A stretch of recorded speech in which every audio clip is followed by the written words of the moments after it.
এ আলী কি হয়েছে খুলে কো, আল্লাহর কাছে এত প্রিয় হয়ে গেল তোমার ওই আমল, কি করছো রাস্তায় ইডা কও। হযরত আলী বলে ইয়া রাসূলুল্লাহ, আমি তো নির্ধারিত সময়ে বের হয়েছি গো মায়ার নবী। গলিতে আসা মাত্র একজন মুরব্বী মানুষ, এই মুরব্বী মানুষকে সম্মান দেখাইতে যাই আমার একটু দেরি হয়েছিল। নবী কই আলী রে, এইবার বুঝো মুরব্বীকে সম্মান করলে আল্লাহ কেমন খুশি হয়। আমি নবীর নামাজ আল্লাহ লম্বা করে দিছি। এ যুবক, এজন্য বলি বাবা সাবধান, বাপ মার সাথে বেয়াদবি করো না। বাবা মা তারাও আজকে মুরব্বী হয়ে গেছে, তারাও আজকে মুরব্বী, সমাজের মুরব্বী বাবা যারা বাবার বন্ধু, যারা বাবার বয়সের, তাদের সাথে বেয়াদবি করবা না, বেয়াদবি করবা না। কারণ তাদের অন্তরের দোয়া তোমার সামনের জীবনের পথ আল্লাহ সুন্দর করে দিবে। এজন্য আল্লাহ পাক কয় লাউলা মাশাইখ রুকা ওয়াশ-শাবাব খুশা ওয়াল আতফাল রুদ্দা ওয়াল আনআম রুত্তা লাজআলতু আস-সামাআ হাদিদা ওয়াল আরদা খাফসাফা ওয়াত তুরাবা রামাদা ওয়ামা আনজালতু মিনাস সামাই কাতরা ওয়ামা আনবাততু মিনাল আরদি নাবাতা বাল আনজালতু আলাইকুমুল আযাবা সাব্বা। আল্লাহ বলেন, যদি 4 শ্রেণী জমিনে না থাকতো, আমি আল্লাহ কত আগেই জমিনে লোহা বানায় দিতাম, আসমান রে লোহা বানায় দিতাম, জমিনকে আমি আল্লাহ তামা তামা বানায় দিতাম। ওয়ামা আনজালতু মিনাস সামাই কাতরা, এক ফোঁটা রহমতের বৃষ্টি আমি জমিনে দিতাম না। যদি এই 4 শ্রেণী জমিনে না থাকতো, জমিন থেকে একটা ফসল আমি উঠতে দিতাম না। বাল আনজালতু আলাইকুমুল আযাবা সাব্বা, পরপর পরপর জমিনে শুধু গজব আর গজব নামতো। দেখো না, গত সপ্তাহের আগের সপ্তাহে তুরস্ক সিরিয়ায় কত বড় ভূমিকম্প হয়ে গেল, জমিন 5 তলা 10 তলা বিল্ডিং গিলে ফেলল, 50,000-এর উপরে মানুষ জমিনের পেটে চলে গেল। আল্লাহ কই এরকম ভাবে প্রতিদিন জমিন এরকম চায়, এরকম চায়, কিন্তু আল্লাহ কয় এখনো এমন কিছু বৃদ্ধ বান্দা বান্দি, ওরা বৃদ্ধ বয়সে আমি আল্লাহর সাজদা দেয়। এখনো কিছু যুবক, যেই যুবক যৌবনে গুনাহ থেকে নিজেরে বাঁচায়, এদের দিকে তাকাইয়া আমি জমিন টিকায় রাখছি। এ যুবক, উলামায়ে কেরামের মেহনত আছে বিদায় এখনো যুবকের অন্তরে আল্লাহর ভয়, ঠিক কিনা? উলামায়ে কেরামের হরকত আছে বিদায় এখনো মুরব্বী বাবাজিরা মসজিদে যায়, আল্লাহকে কদমে সাজদা দেয়, এখনো মসজিদে যায় মানুষ আল্লাহর কদমে সাজদা দেয়। তাহলে বোঝা গেল এই জমিন আল্লাহ টিকায় রাখছে আল্লাহর নামের উসিলা, আর আল্লাহ নামের পরিবেশ আল্লাহ টিকায় রাখছে উলামায়ে কেরামের উসিলা।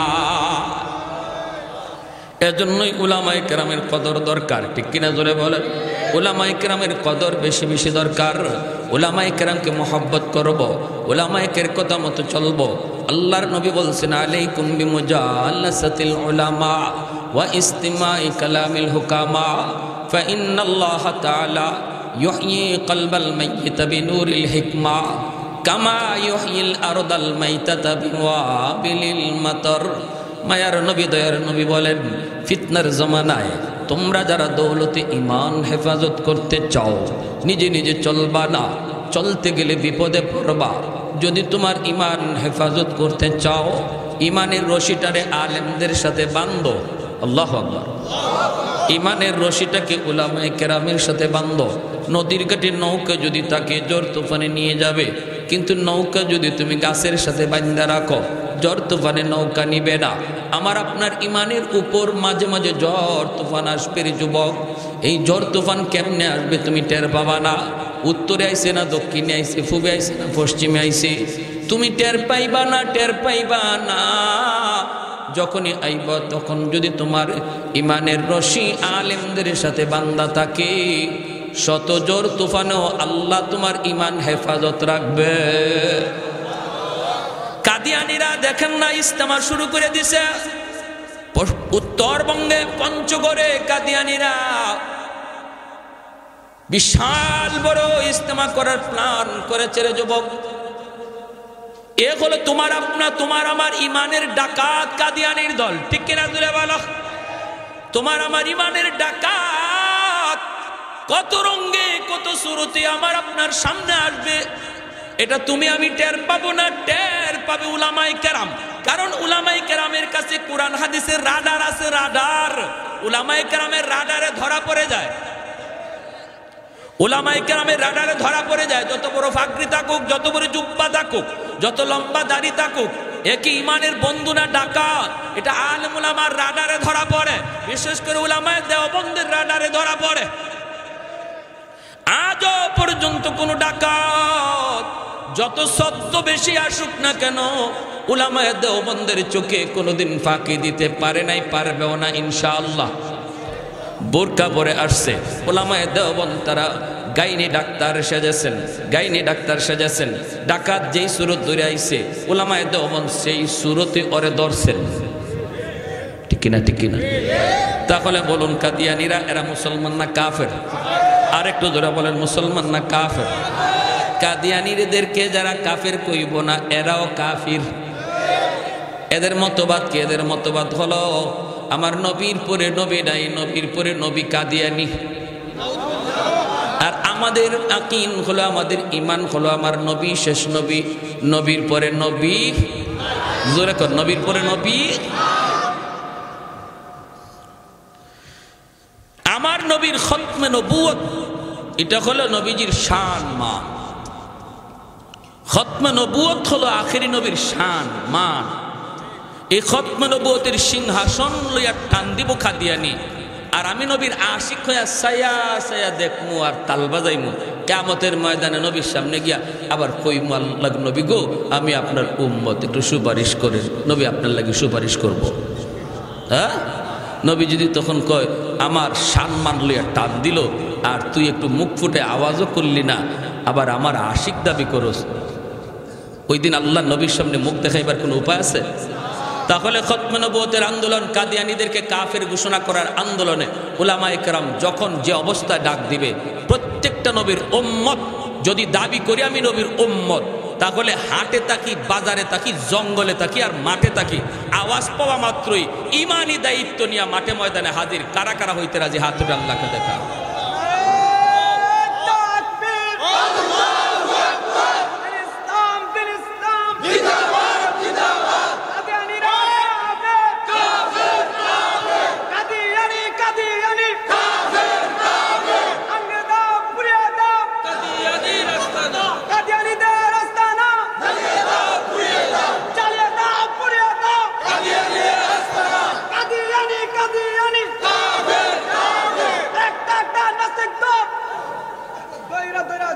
মাশাআল্লাহ, আমার ভাইরা সজাগ আছি তো? সবাই সজাগ আছি তো? হ্যাঁ, এটা খালি চৌকের সজাগ না, দিলের সজাগ বলতেছি। সব দায়িত্ব, সব ঠিকাদারি যদি মেসাবকলে দিয়া দেন তাইলে হইব? আপনারা যদি সব দায়িত্ব আলেম ওলামারে দিয়া দেন, আল্লাহর কাছে নিজের জবাব দেওয়া যাইব? কিছু কিছু বিষয় আছে যেগুলা খালি হুজুরদের দায়িত্ব না, গোটা উম্মার দায়িত্ব, গোটা নবীর সমস্ত উম্মতের দায়িত্ব। এজন্য কাদিয়ানী বিরোধী আন্দোলন, এটা সমস্ত উম্মতের উপরে এই দায়িত্ব ফরজ, ফরজ, ফরজ। কেউ বাঁচতে পারবেন না, কেউ বাঁচতে পারবেন না। আল্লামা আহমদ শফী রাহিমাহুল্লাহ আজকে দুনিয়ায় নাই, শেষ বয়সে এই ডাকটা দিয়া একটু গরম কইরা হায়াত পেয়ে বের পাইলেন না। পাকিস্তানের জমিনে কাদিয়ানীদেরকে কাফের ঘোষণা করা হয়েছে সংসদে, আর সেই কাদিয়ানীদেরকে সংসদে কাফের ঘোষণা করার জন্য লক্ষ লক্ষ নবীর আশিকের মিছিল বের হয়েছিল, আর সরকার গুলি করে 10,000 নবীর আশিককে শহীদ করেছে, যার বিনিময়ে পাকিস্তানের পার্লামেন্টে আইন করে কাদিয়ানীদেরকে কাফের ঘোষণা করা হয়েছে।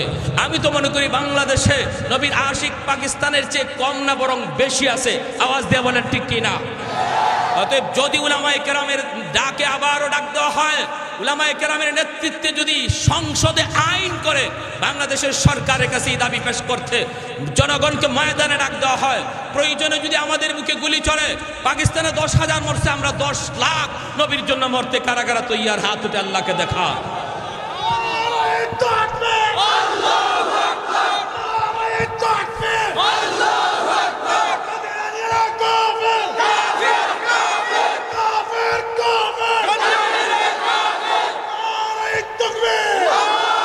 यार हाजिरिन এজন্য বলি ইসলাম যেমন নরম তেমন জোরে কোন যেমন নরম তেমন তুমি আমার একটা গালি দেলাও আমি নরম কিন্তু আমার নবীর সম্মান লইয়া টান দিবা চেয়ার লইয়া টান দিবা আর আমি নরম আর এই সময় আমি হাত জোর করবো আর কইমু তাকদন লয়ে গেছি গে জাগি বাহ বাহ বাহ বাহ আমার ভাইয়েরা বন্ধুরা এজন্য বলতেছিলাম একটু মনোযোগ দিয়ে কথাগুলো শুনি আল্লাহ বলেন বান্দা আমারে খুশি কর আমারে খুশি কর তোর কাকে তোর উপরে খুশি এটা দেখা লাগবে না তুই খালি দেখ আমি তোর উপরে খুশি কিনা তোর উপরে কেডা খুশি এটা দেখিস না আজকে আমরা এটা দেখকেই ভুল করছি ভারত খুশি নি দেখো পাকিস্তান খুশি নি দেখো অমুক নেতা খুশি নি দেখো অমুক দেশ খুশি নি দেখো আল্লাহ কয় হায় রে বুকার বুকা তুই কি এটা তোর চিন্তা করার কথা ছিল তোর চিন্তা করার কথা ছিল দেখো আমার আল্লাহ খুশি কিনা আমি আল্লাহ যদি তোর উপরে খুশি থাকি ওরা সব যদি তোর দুশ্মন হয় বিন্দু পরিমাণ পশম নড়াইতে পারবে না এই ইয়াকিন আসেনি না নাই এই ইয়াকিন আমাদের দুর্বল হয়ে গেছে এই ইয়াকিন আমাদের দুর্বলতা এসেছে যার কারণে আল্লাহ নারাজ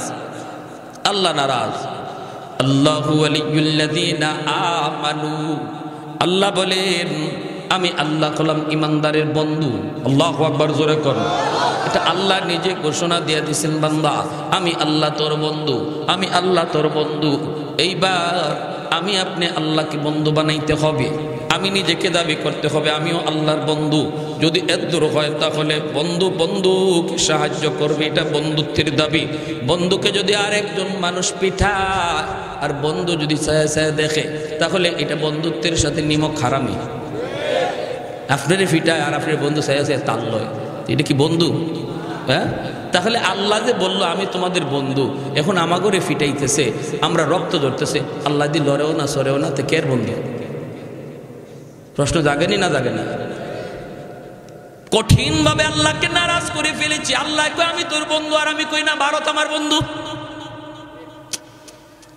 আল্লাহ কই আমি তোর বন্ধু কিন্তু আমি কই না আমেরিকা আমার বন্ধু রাশিয়া আমার বন্ধু চীন আমার বন্ধু এজন্য আল্লাহ কঠিন ভাবে আল্লাহ নারাজ হয়ে গেছে আল্লাহ পাক কঠিন ভাবে নারাজ হয়ে গেছে নারাজ হওয়ার কারণে আল্লাহ আমাদের থেকে মুখ ফিরায় রাখছে এজন্য আমাদের রক্ত ঝরতেছে জমিনে ফিলিস্তিনের জমিনে প্রতিনিয়ত মুসলমান ভাই রক্ত ঝরে গাজার মানুষগুলি রাতে ঘুমাইতে পারে না রে যুবক তুমি আর আমি ঘুমাই কিন্তু মা সারাটা রাত জায়গা সন্তানের মাথার পাশে পাহারা দে কখন জানি দুশ্মনের বুলেট এসে করে পড়ে আমি আপনি যখন আর্জেন্টিনা ব্রাজিলের খেলা নিয়ে মত্ত ওই রাতেও ফিলিস্তিনে একজন মুসলিম যুবক অসুস্থ বাবার ঔষধ আনতে হাসপাতালে না গেছে ফার্মেসিতে বাবার জন্য ওষুধ আনতে গেল ওই যুবক বাবার জন্য ওষুধ নিয়ে আনতে পারে নাই বরং বাবার কাছে লাশ হয়ে ফিরছে ইহুদিদের গুল্লির দ্বারা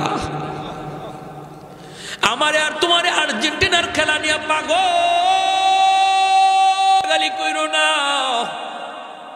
কারণ তোমারে আমারে ওই বাচ্চার খাতিরে আল্লাহ পালতেছে আল্লাহ খাওয়াইতেছে নতুবা আমার আর তোমার যেই পরিমাণ গুনাহ যেই পরিমাণ অন্যায় যেই পরিমাণ জুলুম আমি তুমি ধ্বংস হয়ে যাইতাম আমি আর তুমি ধ্বংস হয়ে যাইতাম আল্লাহ বাঁচায় রাখছি এ যুবক ওই যুবকগুলি যেই যুবক মসজিদে যেই যুবক যৌবনে দাঁড়িয়ে রাখে তারে বন্ধু বানাও তার সাথে সময় কাটাও আল্লাহ তার উসিলায় জমিন টিকায় রাখছি বন্ধু বানাইবা তো নামাজি বন্ধু দেখে বন্ধু খুঁজো না অন্যায় কাজে যেই যুবক দৌড়ে তার বন্ধু বানাও না তার সাথে চইল না যদি অন্যায়ের সংখ্যা বেড়ে যায় যদি গান বাজনার আয়োজন করেন না যুবকের সংখ্যা জমিনে বেড়ে যায় তাহলে পৃথিবীর হায়াত আল্লাহ কমায়া দিবে পাঁচটার হলো বৃদ্ধ বাবাজিদেরকে মায়া কইরো শ্রদ্ধা কইরো ইজ্জত কইরো সাবধান চুল দাড়ি পাকা হয়ে গেছে ওই মুরব্বী বাবাজিদেরকে দেখলে পরে শ্রদ্ধা কইরো, সালাম দিও, ইজ্জত কইরো, চোখ লাল কইরো না, চোখ লাল কইরো না, চোখ লাল কইরো না। কারণ ওই মুরব্বী বাবা কষ্ট করে রুকু করে, এই খাতিরে আল্লাহ তোমাকে আমাকে বাঁচায় রাখছে। মুরব্বীদেরকে আল্লাহ নিজে মায়া করে, আল্লাহ নিজে মায়া করে, মুরব্বীদেরকে আল্লাহ নিজে মায়া করে। এজন্যই তো হাদিস শরীফ আল্লাহর নবী বলেন, একজন দাড়ি পাকা, চুল দাড়ি পাকা মানুষ যখন আল্লাহর কাছে হাত উঠায়, আল্লাহ পাক তখন তারে দেখে আল্লাহ লজ্জা পায়। এজন্য মুরব্বীদের হাতের দোয়া আল্লাহর কাছে কবুল হয়ে যায়। মুরব্বীদের কাছ থেকে তুমি দোয়া নিবা, মুরব্বীদের দোয়ার উসিলায় আল্লাহ তোমার সামনের জীবনের পথ সুন্দর করে দিবে, ভবিষ্যৎ আল্লাহ উজ্জ্বল করে দিবে। কোন মুরব্বীর কলিজায় ব্যথা দিয়া তুমি তোমার জীবন সাজাইতে পারবা না, পারবা না। কারণ মুরব্বীর দিলের ব্যথা আল্লাহর কাছে পৌঁছে যায়, আর যদি দিল থেকে দোয়া দেয় দোয়াটাও পৌঁছে যায়। আলী রাদিয়াল্লাহু তাআলা আনহু মসজিদে নববীতে নামাজের জন্য বের হইছেন। ইমাম হলেন আমার আপনার নবী, রহমতের নবী হযরত আলী। ঘর থেকে বের হয়েছেন মসজিদে যে আল্লাহর নবীর পিছনে নামাজ পড়বেন। বের হয়েছেন ঘর থেকে নির্ধারিত টাইমেই, কিন্তু মসজিদে নববী যাওয়া পর্যন্ত একটা চিকন গলি আছে, গলিপথ। এই গলিপথটা এত চিকন, একজন গেলে আর একজন আইতে পারে না, আরেকজনের গায়ে টাচ লাগে, একটু সরায় যাইতে হয়। হযরত আলী রাদিয়াল্লাহু তাআলা আনহু তিনি বের হয়েছেন, গলিতে ঢোকা মাত্রই দেখেন একজন মুরব্বী মানুষ লাঠিতে বর দিয়া কোমর তার বাঁকা হয়ে গেছে, লাঠিতে বর দিয়া সে এই গলিপথ পার হইতেছে। এখন হযরত আলী চিন্তায় পড়ে গেলেন, আমি যদি আল্লাহর নবীকে প্রথম রাকাতেই নবীকে ধরতে হয় তাহলে আমাকে একটু দ্রুত যাওয়া লাগবে, আর তাড়াতাড়ি গেলে এই মুরব্বী চাচাকে একটু ধাক্কা দিতে হবে, অথবা বলতে হবে একটু সাইড দেন, এতটুকু বলতে হবে। আর যদি না বলি তাহলে আমার আল্লাহ খুশি হবে। আল্লাহু আকবার। কারণ মুরব্বীকে আল্লাহ মায়া করে, আল্লাহ মায়া করে, আল্লাহ সম্মান দেয়। আল্লাহ যারে সম্মান দেয় আমি আলীও তারে সম্মান দিব। দরকার হয় এক রাকাত নামাজ ছুটে যায়, ছুটে যাক। মুরব্বীকে আল্লাহ সম্মান দেয়, আমিও সম্মান দিব। প্রয়োজনে আমার এক রাকাত যদি নামাজ ছুটে যায়, ছুটে যাক, ছুটে যাক। এই বইলা হযরত আলী পিছনে পিছনে হাঁটতেছেন, বলেন না আমারে সাইড দেন, এই কথা হযরত আলী বলেন না। কিন্তু আল্লাহর কাছে হযরত আলীর এই আমলটা এত পছন্দ হয়েছে, নবী নামাজে দাঁড়ায় রুকুতে চলে গেছেন, রুকুতে চলে গেছেন। যেই মাত্র নবী রুকুতে গেছেন এমনি আল্লাহ জিব্রাইলকে পাঠায়, কয় জিব্রাইল যাও আমার বন্ধুকে রুকুতে যায় বলো রুকু যেন লম্বা করি, কারণ আমার আলী এখনো নামাজে শরীক হয় না। জিব্রাইল আমিন এসে কই মায়ার নবী গো, ওগো নবীজি মাথা তুলবেন না, ওগো নবী মাথা তুলবেন না, কারণ আপনার আলী এখনো রাস্তায়। আল্লাহ নবী নামাজের ভিতরে অবাক হয়ে গেলেন, আলীর জন্য আল্লাহ আমারে নামাজ লম্বা করতে কয়, রুকু লম্বা করতে কয়, যেন আলী রাকাত পাওয়া হয়। নামাজে নবীজি আর কিছু বললেন না, কথা বলা তো যায় না। নবীজি রুকু লম্বা করতেছেন, জিব্রাইল আমিন নবীর পাশে দাঁড়ায় রইছেন। যেই মাত্র আলী তিনি মায়ার নবীকে আইসা রুকুতে পাইছেন, তখন জিব্রাইল কই নবী গো মাথা উঠান, আপনার আলী আপনারে রুকুতে পায়া গেছে। সুবহানাল্লাহ। हैदार तेरा नाम से इस्लाम रहेगा, हैदार तेरा नाम से इस्लाम रहेगा। एक नंबर शर्त আল্লাহকে খুশি করার জন্য ঈমান লাগবে। ওয়াকানু ইয়াত্তাকুন, দ্বিতীয় শর্ত আল্লাহ বলেন আমি আল্লাহরে খুশি করার জন্য 2 নম্বর শর্ত তোমার কাছে তাকওয়া লাগবে। দৌলত তাকওয়া। তাকওয়া কাকে বলে? তাকওয়া বলে আল্লাহর ভয়, অন্তরে আল্লাহর ভয়। যে মানুষ আল্লাহর ভয়ে নিজেরে গুনাহ থেকে বাঁচায় রাখে, এই মানুষই মুত্তাকি। আর এটাকেই তাকওয়া বলে, এটাকেই তাকওয়া বলে। আল্লাহর ভয়ে একটা ছোট্ট গুনাহ থেকে বাঁচা থাকা, একটা ছোট গুনাহ থেকে বাঁচা আল্লাহর কাছে কত প্রিয় জানেন? লাতারকু যাররাতিন মিম্মা নাহাল্লাহু আফজালা মিন ইবাদাতিস সাকালাইন, আও কামা ক্বালা নবী আলাইহিস সালাম। নবীজি বলেন, মানব দানবের যত নফল বন্দিগি আছে, সমস্ত নফল বন্দিগির চেয়েও একটা ছোট্ট গুনাহ থেকে নিজেরে বাঁচায় রাখা আল্লাহর ভয়ে, এতে আল্লাহ বেশি খুশি হয়,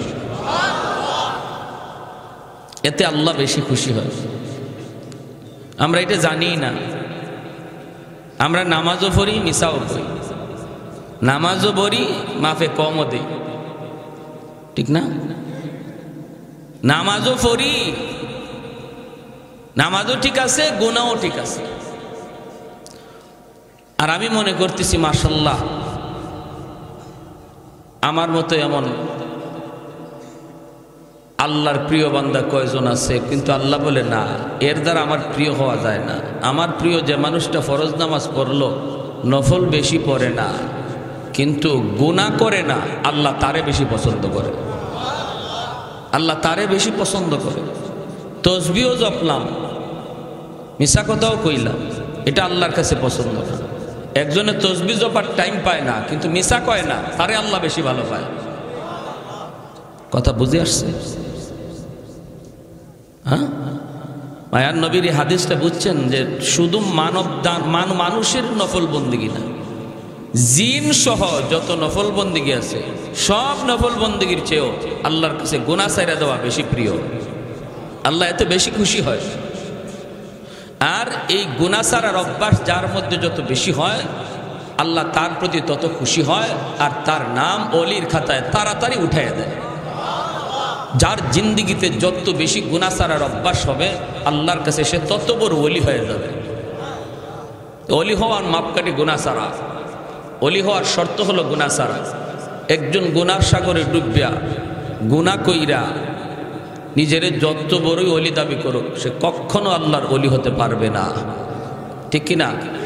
মারিফতের সাগরে ডুব দেখ আর যাই দেখ, যদি চুলে জটা লাগায় হাঁটে, নামাজ নাই, কালাম নাই, রমজানেও বিড়ি টানে, আর দাবি করে আমি মারিফতের সাগরে আছি, আমি আল্লাহরে পেয়ে গেছি, আল্লাহর কোরআনের ভাষায় টাটকা একটা মিথ্যাবাদী। বুঝে আসছে ভাই? এজন্য তেলাওয়াতকৃত আয়াতের সরল তরজমা কইলাম। তাহলে আমরা কি বুঝলাম? ওলি মানে কি? আল্লাহকে খুশি করা। ওলি মানে আল্লাহকে খুশি করা। আল্লাহকে খুশি করা এই দুনিয়ার মধ্যে সবচেয়ে সহজ। মানুষকে খুশি করা এত সহজ না, মানুষকে খুশি করা কঠিন। এটা যারা বুঝছে এরা টের পাইছে, ঠিক না? একজন মেম্বারে চেয়ারম্যান দিবেন কিতাব বাপরি বাপ, এই জগৎ যে কঠিন, সাথে সাথে ফলটি লইলায়। হ্যাঁ, মানুষে খুশি করে 5 দিন গল্লিফ খাওয়াইবেন, একদিন খালি খাওয়াইছেন না, কব এর মতো বাটফার আর নাই। 5 দিন যে আপনি খাওয়াইছেন এই খবরই নেই, একদিন খালি খাওয়াইছেন না, সাথে সাথে পোল্ট্রি। এজন্য মানুষকে খুশি করা খুব কঠিন। ঘরের ম্যাডামরাও খুশি করা কঠিন মিয়া। 5 দিন সোনো পাউডার আনবেন, একদিন খালি আনবেন না, কইব তোমার ঘরে কুন্তুই পাইলাম না, শেষ ডাইল একদিনে। মানুষকে খুশি করা যেমন কঠিন, মানুষের খুশি রাখাও কঠিন। খুশি না হয় করে নিলেন আপনি, খুশি না হয় করে নিলেন, কিন্তু এই খুশি ধইরা রাখা অনেক কঠিন। আল্লাহকে খুশি করাও সহজ, আল্লাহকে খুশি রাখাও সহজ। পৃথিবীতে এত সহজ আর কোনো কাজ নাই। মেম্বারি করতেও সময় লাগে, চেয়ারম্যানি করতেও সময় লাগে, ব্যবসা করতেও সময় লাগে, ফসল ঘরে তুলতেও সময় লাগে। সময় লাগে না শুধু এক কাজে, সেটা হলো আল্লাহকে খুশি করা। এতদিন পর্যন্ত আল্লাহ নারাজ। যদি আমি চাই যে এই মুহূর্তে আমি আল্লাহরে খুশি করব, এই মুহূর্তেই সম্ভব। এতদিন পর্যন্ত আল্লাহ নারাজ, আল্লাহর আমি নারাজ করে চলছি। কিন্তু যদি এখন নিয়ত করে লাই যে না আমি আল্লাহরে আর নারাজ রাখবো না, এখন খুশি করবো, এখনই সম্ভব। কথা বুঝছেন কেমনে? আত্তাইবু মিনাজ যামবি কামান লা যামবা লা। আল্লাহর নবী বলেন কেউ যদি এই কথাটা দিলে দিলে কয় মালিক যা করেছি জীবনে ভুল করেছি আর করব না,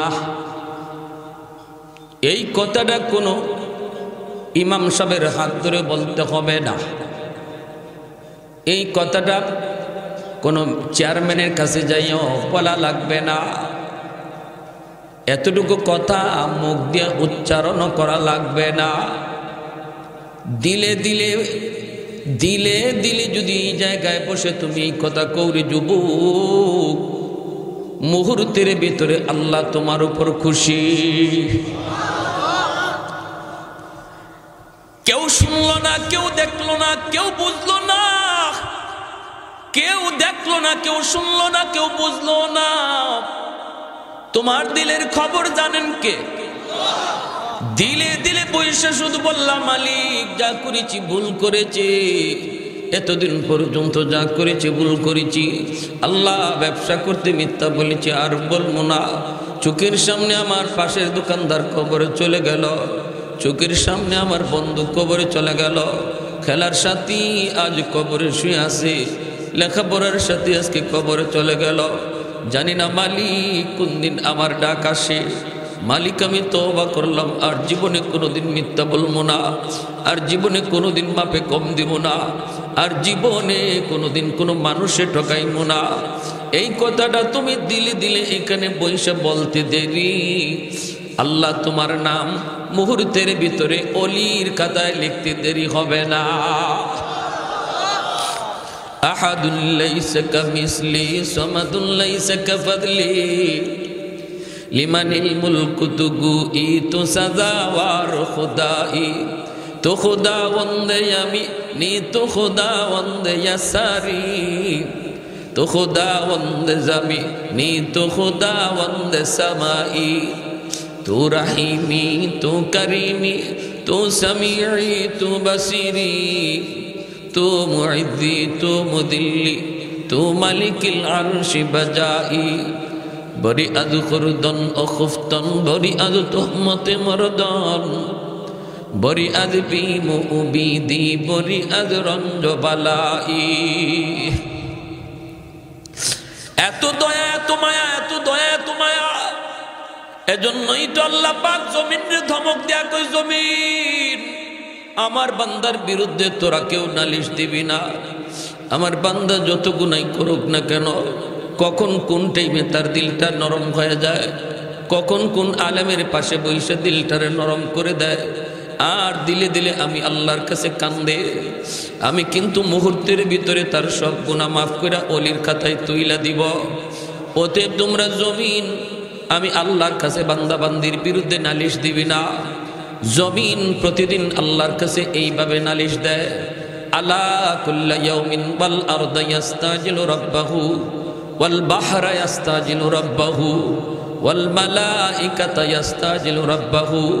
হাদিসে কুদসি আল্লাহ পাক বলেন জমিন প্রতিদিন কয় মালিক আর কত আমি জমিনের উপরে গুনাহ দেখব, মালিক আমার উপর দিয়ে জালেম যখন পায়ে খাইটা খাইটা যায়, আমি জমিন তার পায়ের কদম আর কত সইব।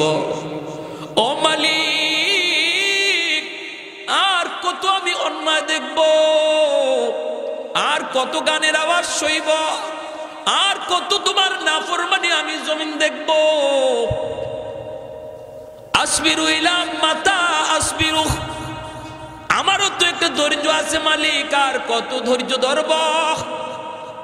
আমি দেখতেছি নাফরমান আমার উপর দিয়া হাইটা খাইটা দাপট দেখায় দেখায় যায়, জালেম দেখতেছি আমার উপর দিয়া জুলুম করে করে যায়। আল্লাহ আমি জমিন আর কত দেখবো, আর কত সইব। আবতালিউ ইবনা আদম ফি কারি, আমারে অনুমতি দাও ওই জালেম রে আমি গিলে ফেলি। আল্লাহ অনুমতি দাও আমি ওই 5 তলা 10 তলা বিল্ডিং গিলে ফেলি। আল্লাহ পাক রব্বুল আলামিন ধমক দেয়, আল্লাহ কয় শুধু জমিন না, ওয়াল বাহরা ইয়াস্তাজিলু রাব্বাহু, সাগর মহাসাগরগুলি প্রতিদিন আল্লাহর কাছে এইভাবে আবদার করি। কক্সবাজার সমুদ্র সৈকত কতজন যায় গুনার আসর বসায় দেয়, এত বড় সাগর মুহূর্তের ভিতরে আল্লাহ চাইলে পরে দুনিয়া ডুবাইয়া দিতে পারে। সিডর হলো বাংলার মানুষ দেখছে কত মানুষ মরল। মাঝে মাঝে এরকম সাগর উশৃঙ্খল হইয়া কখনো কখনো ছুটে চলে। আল্লাহ কই এরকম একদিন 2 দিন না, সাগর প্রতিদিন আমি আল্লাহর কয় মালিক, আমার সাগরের পারে যে অন্যায়গুলা জালেমগুলি করে, যে গুনার আসর দ্বারা বসায়, আমি সাগর আর কত সইব, অনুমতি দাও আমি সাগর জমিনটারে পাক বানিয়ে দিই। এই নাপাক জমিন গুনাহগারের কারণে নাপাক হয়ে গেছি, আল্লাহ এই নাপাক জমিনে আমি পাক বানিয়ে দিই। আল্লাহ পাক রব্বুল আলামিন এইভাবে সবাইকে ধমক দিয়ে কয়, রে জমিন থাম থাম। এখনো জমিনে আমার এমন কিছু বান্দা বান্দি আছে যাদেরকে আমি আল্লাহ আমার নিজের হাত দিয়া বানাইছি। আমি আল্লাহ দেখি কি পরিমাণ গুনাহ জমিনে হয়, কি পরিমাণ অন্যায় হয়, কি পরিমাণ জুলুম হয়। আমি দেখি মসজিদে কয়জন নামাজে যায় আর নামাজের বাইরে কয়জন থাকে। আমি আল্লাহ সব দেখতেছি, এরপর ধরি না কেন জানোনি? এই মানুষকে আমি আল্লাহ আমার সকল সৃষ্টি জীবের ভিতরে সবচেয়ে বেশি আদর করে বানাইছি। আসমান আল্লাহ বানাইছেন কুন ফায়াকুন বইলা, জমিন আল্লাহ বানাইলেন কুন ফায়াকুন বইলা, ফেরেশতা আল্লাহ বানাইছেন কুন ফায়াকুন বইলা। কিন্তু আমারে আপনারে আল্লাহ পাক কুন ফায়াকুন বইলা বানাই নাই রে যুবক। আমারে আপনারে যখন আল্লাহ বানাইছে, আল্লাহ বলে খালাকতু বিয়াদাইয়া, আমি আমার নিজের হাত দিয়া তোমারে বানাইছি। কারণ এই চেহারার মধ্যে এত দামি কপাল, এই কপাল দিয়া বান্দা আমার কুদরতি কদমে সেজদা দিবে। এই কপালটার এত দাম, এই কপালটার এত দাম। এই কপাল ফেরেশতাদের হাতে বানাইলে হয় না, এই কপাল কুন ফায়াকুন বললে হয় না। আমি আল্লাহ এত দামি কপাল নিজের হাতে বানাইছি। এরপর কেন ধরি না জানোনি? জমিনে এখনো 4 শ্রেণী আছে। এই 4টা শ্রেণী জমিনে যতদিন থাকবে ততদিন আমি আল্লাহ জমিন টিকায় রাখবো। জোরে বলি সুবহানাল্লাহ। লাউলা মাশাইখ রুক্কা والشباب خشع والأطفال ردا والأنعام ردا لجعلت السماء حديدا والأرض خفصفا والتراب رمادا وما أنزلت من السماء قطرا وما أنبت من الأرض نباتا بل أنزلت عليكم العذاب صبا। আল্লাহ পাক রব্বুল আলামিন বলে, জমিনের ভিতরে এমনও কিছু আমার বান্দা বান্দি আছে, চুল দাড়ি সাদা হয়ে গেছি, কোমরে তার ব্যথা, হাঁটুতে তার ব্যথা, গায়ে তার শক্তি নাই, কিন্তু এরপরও আমি আল্লাহরে কষ্ট করে করে সেজদা দেয়। সেজদা দিতে কোমর বাঁকা করতে পারে না, রুকু করতে গেলে তার কষ্ট হয়। এরপরও আমার কিছু বান্দা বান্দি যাদেরকে আমি আল্লাহ বৃদ্ধ বানাই দিছি, এই বৃদ্ধ বয়সও কষ্ট করে যখন আমার সেজদা দেয়, তার সেজদার দিকে তাকাইলে জমিনের প্রতি মায়া লেগে যায়। ওয়াশবাবু খুশা, আল্লাহ পাক বলেন 2 নম্বর হলো জমিনে এমনও কিছু যুবক,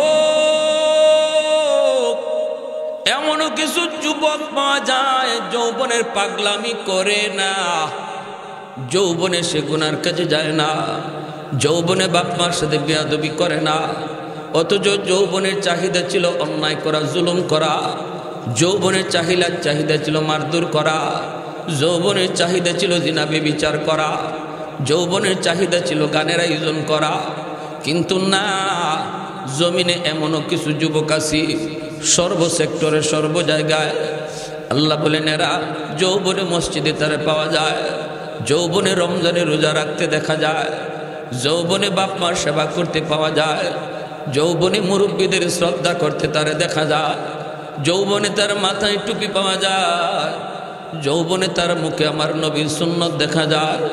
ওই যুবক যখন আমি আল্লাহর ভয়ে গুনাহ থেকে নিজেরে বাঁচায়, তার কলিজার দিকে তাকাইল, জমিনের প্রতি আমার মায়া লেগে যায়। 3 নম্বরে আল্লাহ বলেন ওয়াল আতফালু রুদ্দা, জমিনের মধ্যে ঘরে ঘরে কিছু শিশু বাচ্চা আছে, ওই শিশু বাচ্চার কোনো গুনাহ নাই, কোনো অন্যায় নাই, কোনো অপরাধ নাই, বাচ্চাটার উপরে শরীয়তের কোনো বিধিবিধান এখনো জারি হয় নাই, শিশু বাচ্চাগুলি নিষ্পাপ মাসুম ফেরেশতা সমতুল্য। ওই বাচ্চাগুলি ওরা গুনাহ যদি করে তো করছে তার বাবা, করছে তার মা, মার গুনার কারণে বাবার গুনার কারণে জমিনে গজব আসতে চায়। এই গজবের ভিতরে এই শিশু বাচ্চাটাও পইরা যায়, অথচ ওর কোনো অন্যায় নাই, ওর কোনো অপরাধ নাই। আমার ওই নিষ্পাপ অবুঝ বাচ্চাটা বান্দাটা যখন টুট ভাঙ্গে ভাঙ্গে বিপদে পইরা কান্দে, তখন এই জমিনের প্রতি আমি আল্লাহর মায়া লেগে যায়। 4 নম্বর আল্লাহ বলেন ওয়াল আনআমু রুদ্দা, জমিনের মধ্যে কিছু পশু পাখি আছে, জীব জানোয়ার হাইওয়ানাত আছে, এদের উপরে শরীয়তের কোনো বিধিবিধান নাই, গরু ছাগল হাঁস মুরগির উপরে নামাজ নাই, রোজা নাই, এদের কোনো অন্যায় নাই, অপরাধ নাই। যদি জমিনে গজব নেমে আসে রে জমিন এ সাগর, যদি তোরা এই জমিনের মধ্যে কোনো বিশৃঙ্খলা কোনো গজব দাও, তোমরা যদি জমিনের মধ্যে কোনো ধরনের মানুষের উপরে এমন আসমানি জমিনি বিপদ নিয়ে সামনে হাজির হও, গরু ছাগলগুলি এরাও গজবে পইরা যায়, অথচ এদের কোনো অন্যায় নাই, অপরাধ নাই, এদের দিকে তাকাইলেও জমিনের প্রতি আমি আল্লাহর মায়া লেগে যায়। এজন্য গরু ছাগল হাঁস মুরগি পালেন, ঘরে পালবেন, গরুটারে অহেতুক মারবেন না। এ যুবক, প্রয়োজন ছাড়া হাইওয়ানের উপরে হাত উঠায়ও না, হাইওয়ান বুঝে না, কিন্তু আল্লাহ বলেন হাইওয়ানের খাতিরে আমি আল্লাহ তোমাদেরকে খাওয়া। শিশু বাচ্চাটারে মাইরো না, ঘরের অবুঝ শিশু বাচ্চাদের ধমক দিও না।